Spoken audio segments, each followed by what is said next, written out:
The word Jesus came from a Greek word, esus. And the Greek word esus was a Greek deity. And the word, as a matter of fact, the letter J was never in the original Hebrew language, nor the Greek language. J was never there. Even today, the Hebrew alphabet has no J. The Greek alphabet has no J. The J was the last letter that was introduced into the English language late in the 1500s. And the J letter came because a Catholic monk by the name of Galalitos was experimenting with the I and put the hook on the bottom of the I and made it a J. And that's how the J letter came into the English language. So his name was never Jesus. His name was and is Yahshua, which means Yahweh is salvation. Yahweh saves. And if we remember, even in the Gospels, when Matthew and Mark talk about the angel visiting Mary, and her real name was not Mary, that's the English word, but her true name is Miriam, and that's the Hebrew word. When the angel appeared to her, he distinctly said, "You will have a son.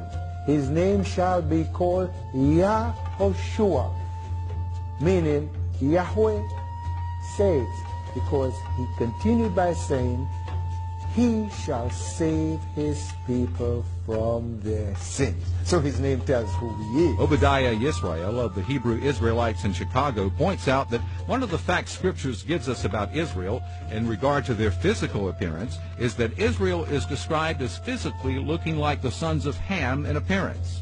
Ham was one of Noah's 3 sons. Shem and Japheth were the other 2. Noah's descendants repopulated the earth after the Great Flood. Ham's descendants are traced to the families of Africa. Ham, Quam in Hebrew, means black, hot, and burnt. Ham had 4 sons: Cush, Ethiopians, Cushites, and Nubians; Mizraim, Egyptians, and Kemet; and Phut, ancient Somalia. All 4 of Ham's sons and their descendants settled in and around the continent of Africa. This includes the so-called Middle East, which is also part of the continent of Africa. Ham's sons are the people of the African continent, the ancient Egyptians, Ethiopians, Somalians, Canaanites, etc. The Israelites are descendants of Noah's son Shem through Abraham. He is the father of the Hebrew Israelite nation. Abraham is the father of Isaac. Isaac is the father of Jacob. Jacob had 12 sons, and these sons are the patriarchs of the Israelite nation.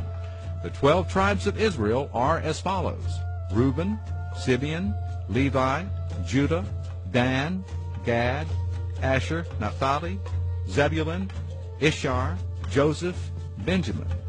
The children of Israel were the children of Jacob. Jacob had 12 sons. Jacob's name was changed to Israel because he had an encounter with an angel. Okay?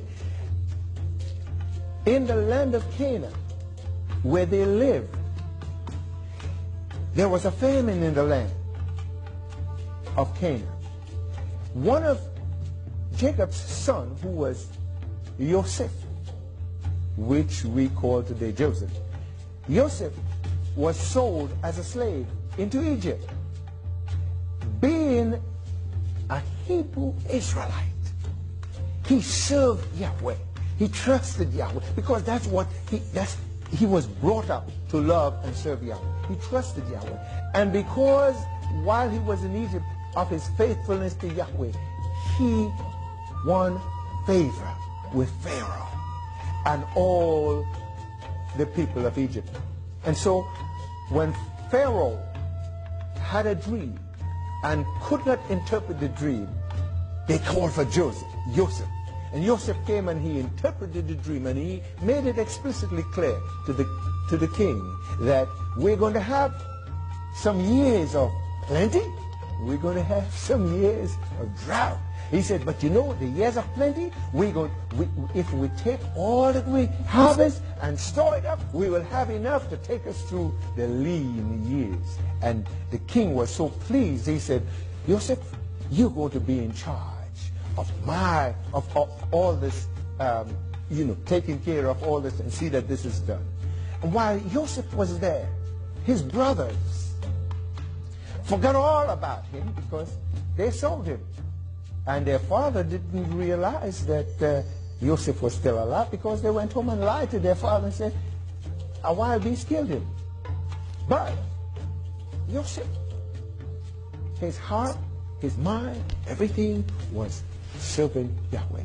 And he won favor. And his favor is what caused him to be able to reunite with his father and his brothers. His brothers, when they came down to get food, Joseph immediately knew it was his brothers, but they couldn't recognize him. Why? Because he was now dressed in an Egyptian apparel.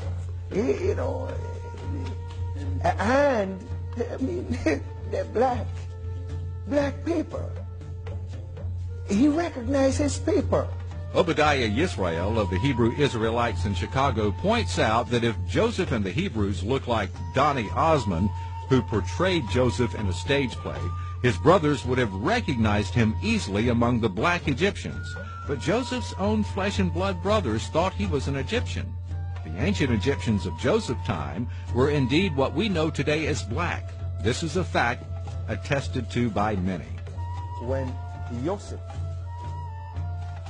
became governor of Egypt, and he went to Pharaoh after making acquaintance with his brothers, went to Pharaoh and told Pharaoh, look, my family, my dad, my brothers, they're all, I want to bring them here because they're suffering over there. And Pharaoh was just happy to get Joseph's family down into Egypt. And these were Pharaoh's words: bring them and we will give them the best in Egypt. Hallelujah. And so Pharaoh sent carts to transport Joseph's father, his brothers, his wives, their wives and their children. There were 66 people in all that left Canaan and went to Egypt. Hallelujah. But what happened is, while Joseph was there, he was the favorite to all of Egypt and all the nations around. Everybody knew Joseph because he was the man next to the king. And when the brothers came and they all settled there, after Pharaoh died, the new king did not know anything about Joseph. He did not know Joseph. So he didn't take to Joseph very quickly. And so Joseph had problems with him. He had problems with Joseph, in that he found that these Hebrew people were multiplying too fast. So he says, you know what? We're going to do this. These people might just overrun us. They might become more than us and then join with our nations next door, and they will overrun us. They'll take us over. So he instructed the midwives. He said, every Hebrew woman that is pregnant and sit on the birthing stool, you make sure, you look and make sure that that child is not a male. If it's a male child, kill it, but let the female live. And the birthing women couldn't do it because Yahweh's spirit was in them. And they allowed the boys to be born and the girls to be born, and the king got angry. And he got angry and he says, no, they're multiplying faster than we are, so let us enslave them. That's how slavery began. That's where it all began. It began with those children of Israel. And Israel was Jacob's name, who was changed to Israel. This is a historical depiction of the Jews